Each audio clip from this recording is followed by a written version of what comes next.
Assalamualaikum warahmatullahi wabarakatuh. Salam sejahtera buat kita semua. Yang saya hormati Ibu Ketua STPN, yang saya hormati Pak Yosef, yang saya hormati sahabat-sahabat sekalian. Saya sudah minta tolong ke Mbak Dea membagikan sharing gitu ya. Saya paling senang orang bilang sharing knowledge ya, sharing pengetahuan. Jadi saya sudah sampaikan 3 tulisan singkat karena saya cuma tulisan di, saya hanya tulis di HP ya. Jadi saya punya kebiasaan itu, kalau saya sedang pergi ke pasar nemenin istri belanja, dia tawar-menawar kan bisa lama itu, 10 menit, 20 menit. Dari yang harganya 10.000 jadi tinggal 1.000 kalau dia nawar. Nah dia nawar itu saya nulis teori sosiologi apa, suka-suka saya lah ya. Nah kepada Anda nih saya bagikan 3 tulisan. Tulisan pertama berjudul berkesenian untuk relaksasi. Relaksasi, santai. Berkesenian itu untuk bersantai. Relaksasi itu santai ya. Relaksasi itu berkaitan dengan bagaimana Anda bisa melepas kepenatan. Kalau kami para dosen, kalau tadi siang kami maraton terus melakukan ujian skripsi, berdebat dengan mahasiswa kan butuh waktu, ada penat gitu ya. Maka kemudian santainya gimana? Silahkan berkesenian, itu bagian dari relaksasi. Kesenian itu macam-macam ya. Misalnya bagi yang senang musik bisa bermain musik. Kalau Anda ingin lihat bagaimana saya menikmati musik, Anda bisa main ke Bento Kopi, atau ke Pobesa Kopi, atau ke Cokrowijaya Kopi itu ya. Itu tempat saya dengan istri nongkrong kalau lagi penat, minum kopi di situ. Nah, kemudian bagi yang senang musik, bagi yang senang tari, kemudian lukisan juga begitu. Saya punya sahabat itu, kalau dia datang ke sebuah galeri, dia lihat sebuah lukisan, saya nggak paham lukisan, tapi beliau bisa bermenit-menit melihat lukisan itu. Sesudah itu dia jelaskan ke saya makna lukisan. Jadi itu bagaimana kita relaksasi, menghilangkan penat, membuat badan jadi lebih segar. Sesudah itu kita bisa segar gitu ya. Kemudian ada sastra. Nah, yang malam ini kita bahas nanti bagiannya yang kesenian bersastra, termasuk puisi gitu ya. Kemudian ada teater, drama, itu juga bagus. Nah, kemudian bagaimana dengan relaksasinya Pak Aris? Relaksasi itu bermacam-macam. Pertama bisa meditasi, itu bagian dari relaksasi. Kalau saya menyebut kata meditasi, silakan Anda hubungkan dengan agama Anda masing-masing. Semua agama itu punya teknik meditasi. Islam ada meditasinya, Katolik, Protestan, Hindu, Buddha, Konghucu, dan lain-lain. Ya, mereka punya teknik meditasi masing-masing. Saya Muslim misalnya, kalau malam saya berhenti sejenak dari kegiatan, sholat 2 rakaat, kemudian berzikir, selesai berzikir, wah itu segar. Kalau mau baca buku, mau belajar itu cepat masuknya gitu ya. Itu teknik meditasi. Teman-teman yang Katolik juga punya cara ya. Yang Protestan juga begitu. Jadi meditasi itu adalah relaksasi versi agama kita masing-masing. Kemudian ada olahraga, itu juga bagian dari relaksasi. Membaca, menulis itu relaksasi. Saya kalau lagi senang menulis ya menulis. Kemudian kadang-kadang istri saya ganggu ya, saya menghindar, lari kemana gitu, sembunyi, nulis. Dan nulis sekarang kan bukan dengan tangan, bukan dengan pulpen, tapi dengan ini ya. Kita tetap jadi tulisan. Tinggal kemudian kirim ke laptop gitu ya. Kemudian mendengar musik, nonton film itu bagian dari relaksasi. Kemudian berwisata, liburan. Jadi Anda juga begitu. Kenapa relaksasi itu penting? Karena dalam rangka menjaga endurance, daya tahan. Anda kan di STPN 4 tahun. Kalau Anda nggak punya daya tahan, Anda stres di semester 4. Semester 6 lebih stres lagi. Lama-lama nanti Anda mendapat hadiah juara stres tingkat nasional. Nah, itu makanya kemudian ayo buat daya tahan tubuh Anda sehat, kuat secara mental dan fisik. Lakukan relaksasi, sesuaikan dengan selera Anda. Yang hobi menari silahkan, salurkan bakat menari. Yang hobi berolahraga silahkan, yang hobi bermusik silahkan. Itu bagian menjaga daya tahan tubuh kita. Saya kan dengan Ibu Yanti, dengan Ibu Ketua, 7 tahun kita di STPN. Saya kan merayap dari bawah. Akademi ya 3 tahun harusnya. Tapi karena ada perubahan kurikulum jadi 4 tahun. Jadi STPN itu kan harusnya 2 tahun. Tapi karena ada perubahan kurikulum jadi begitu dijumlah 7 tahun. Yang stres itu ibu kos saya. Jadi kalau saya bilang, anak ini nggak pernah lulus sekolahnya 7 tahun, yang lain sudah pada pulang, dia belum pulang. Bodoh sekali anak ini, kata begitu ya. Jadi daya tahan. Anda juga begitu, jaga daya tahan Anda, supaya Anda bisa tahan sampai tahun keempat dan itu sukses. Di wisuda di pendopo gitu ya. Itu pentingnya relaksasi. Berpuisi, bersastra, bermusik, berdrama, itu bagian dari relaksasi, bagian dari cara kita bertahan. Nah, sekarang saya dapat amanat ini dari panitia. Pak Aris tolong bedah puisinya Pak Yosep gitu ya. Nah, karena saya bisanya cuma sosiologi, maka saya kemudian membedahnya dengan kacamata sosiologi. Nanti untuk Anda sekalian yang akan masuk semester 3, nanti kita ketemu ya di semester 3. Cara saya mengajar itu tidak textbook ya. Jadi nanti kalau saya ngajar, saya cuma ngomong 10 menit, sesudah itu Anda yang ngomong bermenit-menit. Jadi kita misalnya punya waktu 2 jam, saya ngomong 10 menit, sisanya mahasiswa yang ngomong dalam bentuk diskusi. Nah, sekarang saya akan kasih contoh bagaimana kita membedah puisi dengan menggunakan teori sosiologi. Judul puisinya kan, Siapakah Aku? Kalau mendengar kata siapakah aku, berarti dia sedang bicara tentang identitas. Nah, maka kemudian saya siapkan 4 teori. Sebenarnya teori sosiologi itu banyak ya, ada ribuan. Tapi saya cuma pilih 4. Yang pertama, saya gunakan identity theory dari Erving Goffman. Kemudian yang kedua, symbolic interactionism theory dari George Herbert Mead. Yang ketiga, teori dari social construction theory dari Peter Berger dan Thomas Luhmann. Kemudian yang keempat, postmodernism theory dari Jean Baudrillard. Nah, kenapa saya pilih 4 teori itu? Misalnya begini, kenapa saya pilih identity theory? Karena di dalam teori ini dibahas tentang identitas individu. Bahwa identitas individu itu dibentuk melalui interaksi sosial. Pak Yosep dikenal sebagai Pak Yosep bukan karena dia sendirian di kamar. Kalau beliau di kamar sendirian, kita nggak akan kenal beliau.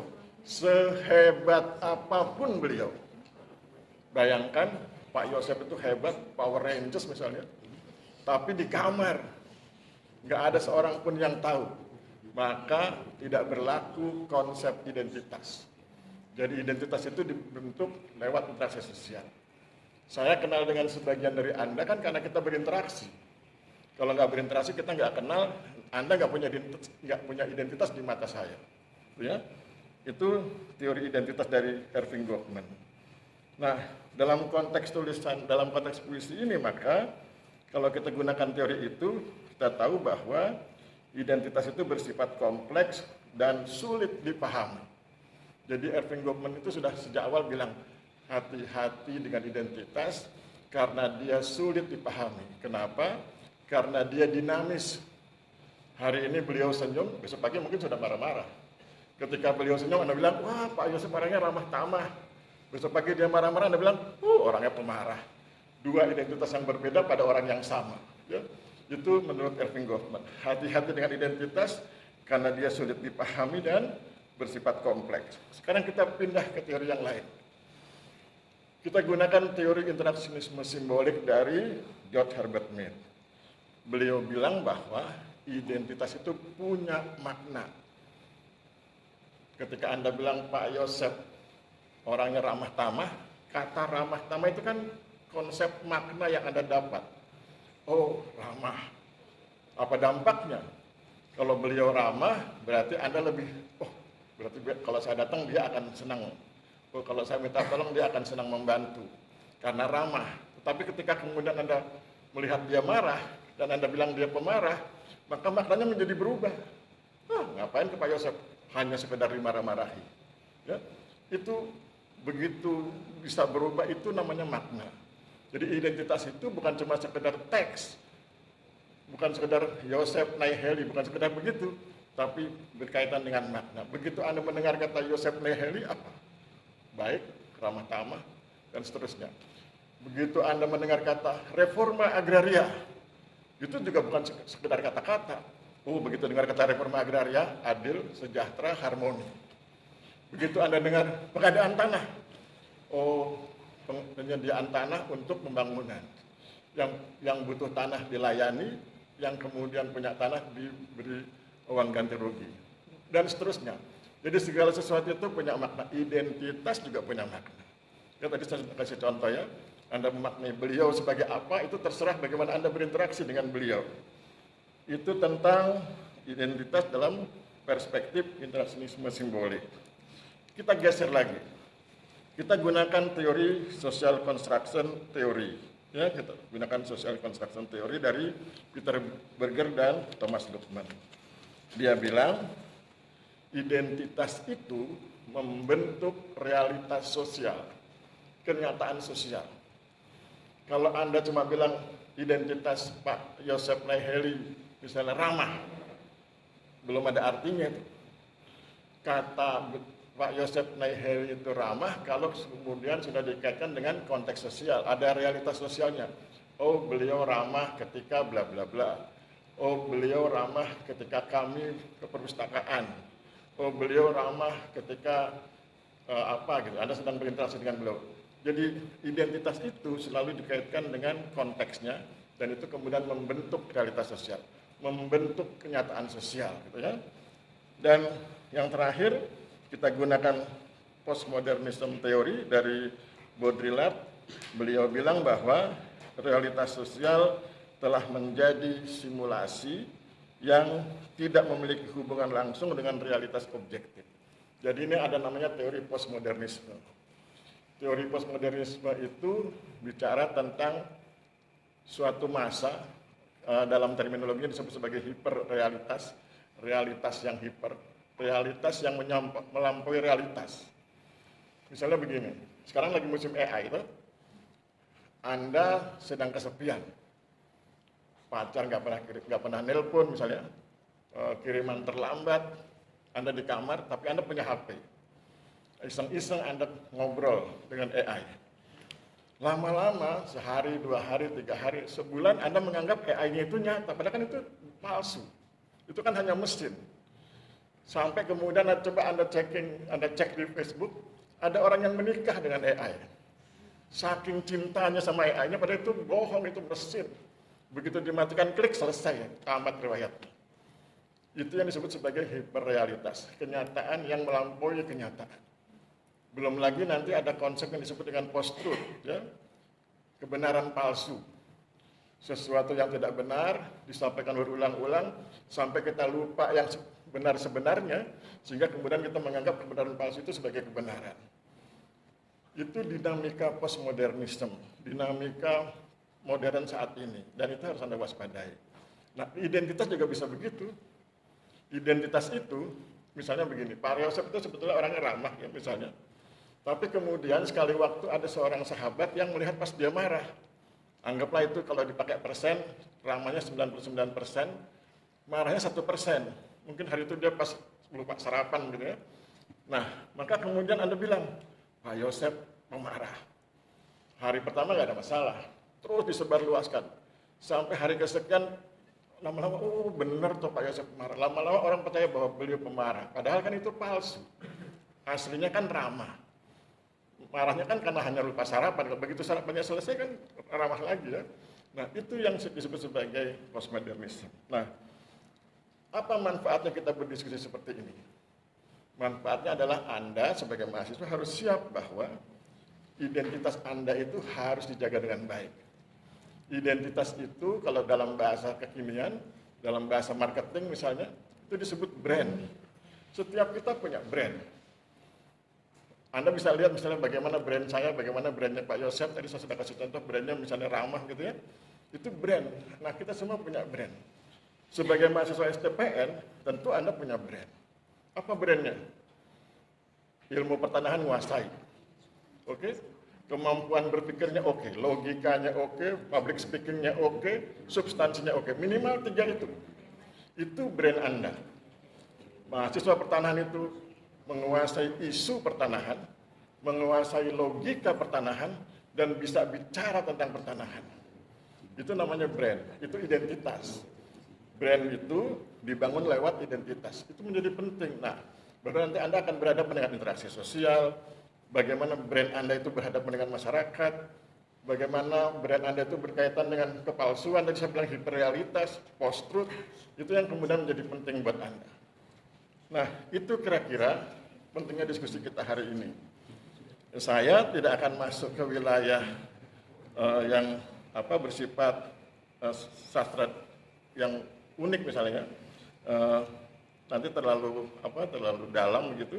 Tapi saya sekedar kasih contoh bahwa bersastra itu berperasaan, bermain rasa. Misalnya begini, di dalam puisi itu kan ada kata mata batinmu. Itu berarti kemampuan untuk memahami diri sendiri dan orang lain dengan cara yang lebih deep, lebih dalam. Itu mata batin. Baru nanti ada kalimat-kalimat yang lain. Jadi saya pikir begitu, dan nasihat terakhirnya adalah, atau kalimat penting terakhirnya adalah, diskusi kita tentang puisi itu bagian dari cara kita melakukan relaksasi. Diskusi kita tentang puisi bertema identitas itu bagian dari cara kita membangun identitas kita. Orang sering bilang, oh dia sedang mencari identitas. Identitas itu tidak dicari. Identitas itu dibentuk. Anda bersekolah di STPN kan dalam rangka membentuk identitas. Tadi saya sudah bilang, identitas mahasiswa STPN itu substansi pertanahannya oke, logika pertanahannya oke, public speaking pertanahannya oke. Itu identitas. Nah, itulah kira-kira yang bisa kita ambil ilmunya dari pertemuan kita malam ini. Ya, mudah-mudahan bermanfaat buat Anda semua, dan nanti kita ketemu di perkuliahan-perkuliahan selanjutnya. Saya pikir demikian, terima kasih. Saya kembalikan pada moderator atau pengacara ya, pembawa acara. Ya, terima kasih Bapak Rizky Nugroho atas pemaparan materi yang sangat bermanfaat.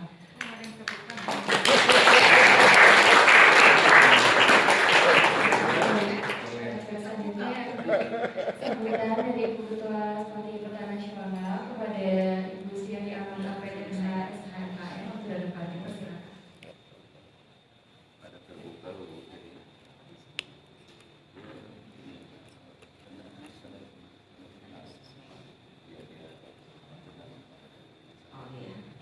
Terima kasih MC. Assalamualaikum warahmatullahi wabarakatuh. Suaranya kurang keras. Assalamualaikum warahmatullahi wabarakatuh. Waalaikumsalam warahmatullahi wabarakatuh. Ini baru STPN. Yang terhormat Pak Yohanes Mahitu yang mengikuti secara daring, dan semua rekan-rekan, Pak Yosef, kemudian Pak Aris. Selamat malam Pak Yohanes Mahitu, salam kenal Pak. Selamat malam, salam Bu. Saya Yanti, Ketua STPN. Saya tadi mendengarkan apa yang Bapak sampaikan. Terima kasih. Mengulas apa yang puisi dari yang disampaikan oleh Pak Yose ya Pak. Saya juga baru tahu ternyata ada bahasa Esperanto Pak. Satu yang perlu disadari kepada anak-anak kami, taruna-taruna kami, bahwa memang yang Bapak sampaikan terkait dengan esensi puisi tadi itu adalah mengenali diri. Itu yang sangat saya perhatikan Pak. Terima kasih atas ulasan yang Bapak sampaikan. Kemudian Bapak Ibu yang mengikuti secara daring, kami juga mengucapkan selamat malam dan terima kasih sudah join di acara ini, yang merupakan acara dari Taruna ya, acara Taruna. Topik malam ini itu sangat menarik ya, berbicara tentang sastra. Sastra mungkin kalau kita berbicara agak berat mungkin ya, kalau bicara kesusastraan, tapi mungkin waktu masih sekolah ada nggak yang pernah baca novel misalnya apa yang sastra kita yang dulu ya, Tenggelamnya Kapal Panderwit, kemudian ada yang pernah baca? Atau Salah Asuhan, ada yang pernah baca? Belum pernah baca kan? Pernah baca? Iya nih Pak, ternyata anak kita ini kenal sastra kita aja mungkin mereka terjebak sama drama Korea mungkin paling sering. Jadi budaya lokal, budaya kearifan kita mungkin mereka sudah lupa. Saya izin Pak Yohanes Mandi itu izin kemarin saya barusan dari Subulu Salam. Saya kemudian mampir ke makamnya Syekh Hamzah Mansuri.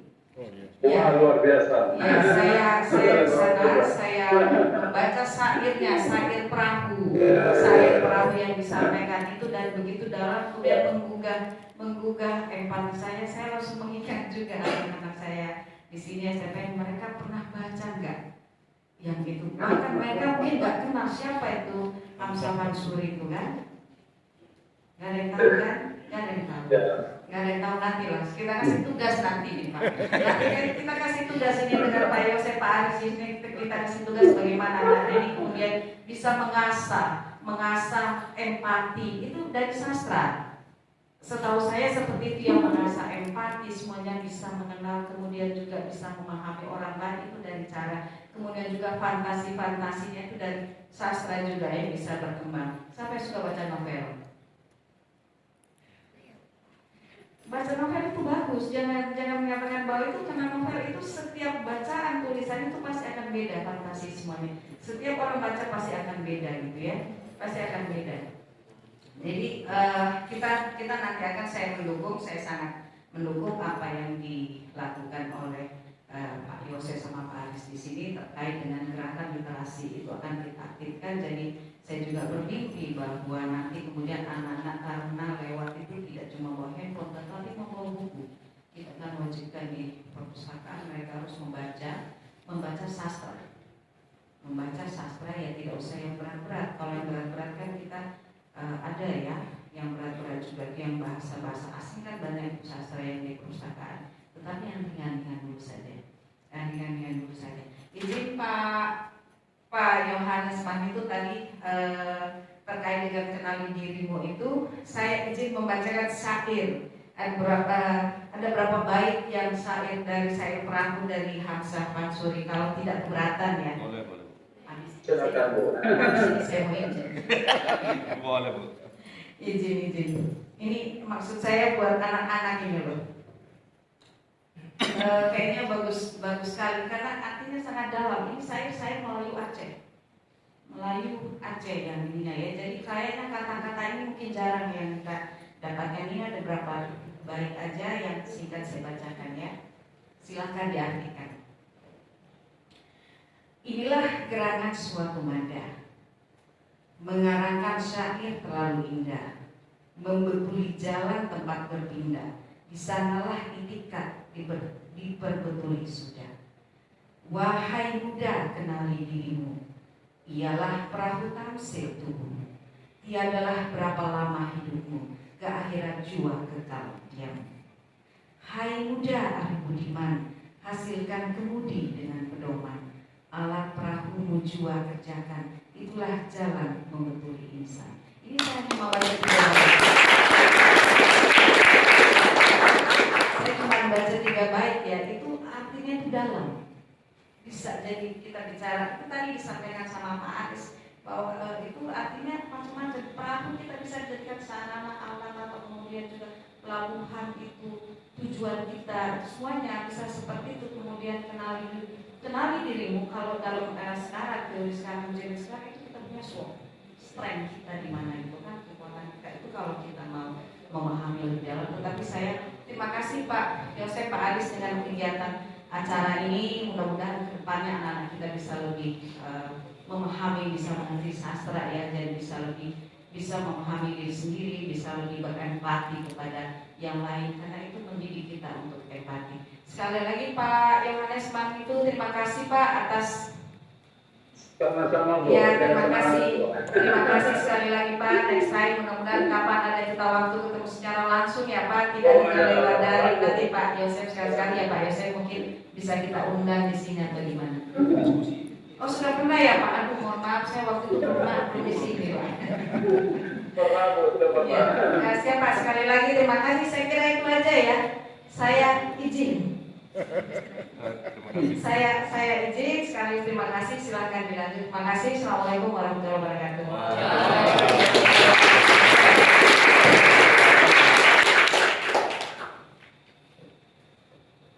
Terima kasih Ibu atas sambutan yang pemaparan yang izin ya. disampaikan. Saya perjalanan dari sana jam 7, seperti barusan Baru sampai. Thank you. Ya, terima kasih. saya semuanya akan kerja. Bu, ya tidak Bu. Baik, sebelum kita memasuki sesi tanya jawab atau sesi diskusi, cara kita lanjutkan dengan penampilan dari